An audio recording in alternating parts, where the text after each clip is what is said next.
Alors salut les amis, j'espère que vous allez super bien. Nous allons continuer avec les tableaux multidimensionnels toujours dans la formation C++ dans cette nouvelle vidéo. Et donc dans la vidéo précédente, on a beaucoup plus vu comment nous pourrions quand même déclarer un tableau multidimensionnel. On a expliqué un peu ce que c'est qu'un tableau multidimensionnel. On a vu également comment on peut initialiser. On a vu deux méthodes pour pouvoir initialiser un tableau multidimensionnel et on a beaucoup plus vu comment on peut accéder à une donnée, d'accord, qui se trouve à une position donnée, toujours au niveau du tableau. Alors, on a beaucoup plus pris l'exemple actuellement de, disons, d'un tableau à deux dimensions. Et donc, dans cette vidéo, on va beaucoup plus découvrir comment on peut quand même remplir un tableau multidimensionnel. Donc, on va prendre l'exemple du tableau à deux dimensions. On va voir également comment on peut afficher le contenu d'un tableau, donc de tout le contenu actuellement d'un tableau à deux dimensions. Et donc, si vous avez envie de découvrir quel est le minimum de code que vous devez écrire pour pouvoir remplir et afficher le contenu d'un tableau multidimensionnel, je vous invite à rester jusqu'à la fin de cette vidéo. Alors, avant de rentrer dans le vif du sujet, pour toutes les personnes qui souhaitent faire partie de la grande communauté de Challenge Code Academy, donc des passionnés du code, je vous invite donc à vous abonner à la chaîne. Vous êtes en mesure de pouvoir bénéficier d'informations, des astuces, des tutoriels gratuits que nous partageons chaque semaine, d'accord, sur cette chaîne. Vous pouvez les gars activer également la cloche pour pouvoir bénéficier de toutes les notifications liées aux prochaines sorties à venir sur la chaîne. Vous allez faire partie des premiers à être au courant de nos nouvelles vidéos. Alors nous allons rapidement continuer avec notre formation C++ et ensemble on va voir maintenant comment nous pourrions remplir, d'accord, un tableau multidimensionnel. Alors, on va prendre l'exemple beaucoup plus dans cette vidéo d'un tableau à deux dimensions, d'accord. Alors donc on va supprimer les espaces que nous avons là. On va enlever également l'initialisation. Très bien. Et donc là j'ai pris actuellement l'exemple d'un tableau, disons à deux lignes, à trois colonnes, d'accord.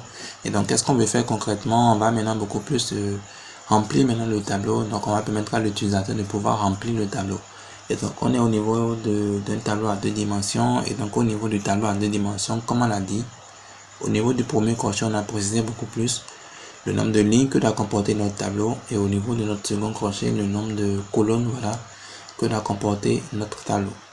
Et donc si on a pouvoir parcourir efficacement notre tableau à deux dimensions, il va falloir qu'on déclare deux compteurs. Donc on peut déclarer actuellement les compteurs I et le compteur J, d'accord, qui sont également des entiers. Et donc là maintenant pour pouvoir parcourir, je vais beaucoup plus utiliser actuellement une boucle. Mais pour parcourir un tableau à deux dimensions, je vais utiliser actuellement des boucles imbriquées. Pareil également pour un tableau à 3 ou à 4 ou à 5, c'est toujours des boucles imbriquées que vous allez pouvoir utiliser pour pouvoir parcourir, remplir votre tableau, afficher le contenu de votre tableau. Et donc nous on va également utiliser les boucles imbriquées. Donc on va imbriquer actuellement deux boucles for dans notre cas pour un tableau à deux dimensions pour pouvoir remplir efficacement le tableau. Donc je fais for, donc pour I, d'accord, allant de, on met I, on va mettre I, donc I allant de 0 à I inférieur, d'accord, à la taille. Donc on est beaucoup plus au niveau de, on a parlé du nombre de lignes et du nombre de colonnes. Donc notre première boucle for va nous permettre de pouvoir parcourir les lignes en question. Donc c'est beaucoup plus le corps étant le nombre de lignes moins 1, d'accord, donc beaucoup plus le nombre de lignes qui est 2. Donc pour I allant de 0 à I inférieur à 2, pour virgule, on va incrémenter notre I. Et là on peut maintenant passer à l'ouverture des accolades. Et donc là on aura maintenant notre deuxième boucle for. Donc pour J allant de 0, et cette fois-ci ça va nous permettre de pouvoir parcourir maintenant les colonnes. Donc à J, d'accord, inférieur au nombre de colonnes, donc inférieur à 3, J++. Très bien. Et donc là maintenant c'est que je suis maintenant en mesure maintenant de pouvoir quand étant parcourir efficacement maintenant les cellules de mon tableau. Donc je peux faire rapidement le cout. Oups.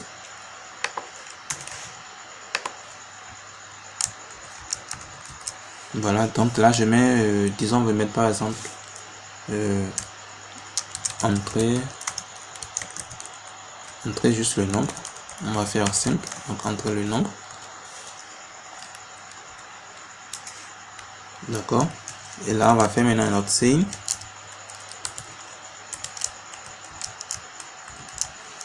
Et donc, ça nous donne beaucoup plus le nom du tableau. On va ouvrir les crochets 2 fois. Oups. Voilà. Et là, on va préciser maintenant notre I qui parcourt beaucoup plus, qui nous permet de pouvoir parcourir du reste les lignes. D'accord. Donc, à partir de I, on peut avoir actuellement les indices de ligne, donc le numéro de ligne. Et notre J au niveau des colonnes. Voilà. Et donc, au niveau de notre deux boucles imbriquées, à ce niveau, on va pouvoir être en mesure de pouvoir, quand étant rempli efficacement actuellement notre tableau de 2 lignes et de 3 colonnes. D'accord. Et donc, on va rapidement refaire également une autre boucle imbriquée, voilà en bas. D'accord. Pour pouvoir être sûr vraiment qu'on a réellement efficacement rempli le tableau. Donc, notre deuxième boucle, voilà, imbriquée actuellement, notre deuxième série de boucles imbriquées va beaucoup plus nous permettre de pouvoir afficher maintenant le contenu, d'accord, de notre tableau. Donc, je vais juste copier ceci, que je vais ramener à ce niveau. Et donc là, on n'aura plus de signe. D'accord. Et donc, on veut juste afficher le contenu. Et donc là, on peut mettre par exemple... alors, je vais juste mettre... voilà, notre Yahoo pour parler de les valeurs du tableau. Oups, les valeurs du tableau sont... voilà. Donc là, je peux faire un anti/n. Et donc, à ce niveau, maintenant, on pourra beaucoup plus maintenant... on va déjà commencer par afficher.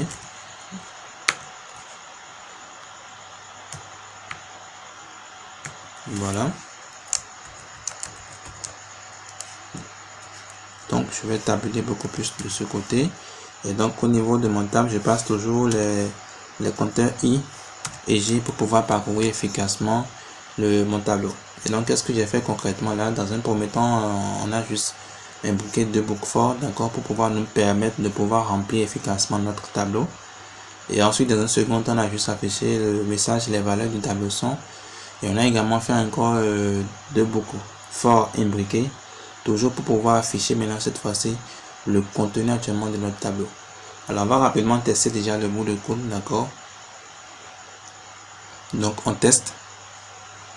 Entrez le nombre, on entre par exemple 0, 1, 2, 3, 4 et puis 5. Et donc, ça nous affiche actuellement les valeurs du tableau sont, d'accord, 0, 1, 2, 3, 4 et puis 5. Et donc, comme vous venez de voir actuellement, notre code marche correctement. Et donc, si vous devez remplir également un tableau correctement, disons un tableau à 3 dimensions, vous aurez besoin dans ce cas actuellement de 3 compteurs. D'accord. Et donc, chaque compteur va pouvoir vous permettre de pouvoir parcourir chaque dimension de façon vraiment beaucoup plus simple. Et donc, voici un peu les amis comment vous pourrez parcourir facilement un tableau multidimensionnel. Vous pouvez déjà garder en tête que pour pouvoir parcourir un tableau multidimensionnel, vous avez besoin beaucoup plus des boucles. D'accord. Pour être précis, des boucles imbriquées. Donc, quand vous imbriquez actuellement les boucles, vous êtes en mesure de pouvoir parcourir réellement chaque cellule de votre tableau multidimensionnel. Et donc, comme vous l'avez vu au niveau de notre première boucle, donc de nos 2 premières boucles imbriquées, on a été en mesure de pouvoir parcourir efficacement chaque ligne, chaque colonne, où nous avions entré les valeurs qu'il faut. Et au niveau de notre deuxième, donc au niveau des 2 dernières boucles imbriquées, on a été en mesure de pouvoir afficher maintenant le contenu, d'accord, donc les valeurs ou la valeur de chaque cellule disponible au niveau de notre tableau. Alors voici un peu, chers amis, le contenu de cette vidéo. J'espère que vous avez été en mesure de comprendre un peu comment vous pourriez maintenant remplir et afficher le contenu d'un tableau multidimensionnel, d'accord. Alors dans la prochaine vidéo, on va beaucoup plus faire un petit challenge, un petit TP, toujours au niveau des tableaux, pour vous permettre de pouvoir voir également un autre type d'opération que vous pourriez effectuer sur les tableaux. Alors les amis, portez-vous très bien. On va se dire à très bientôt.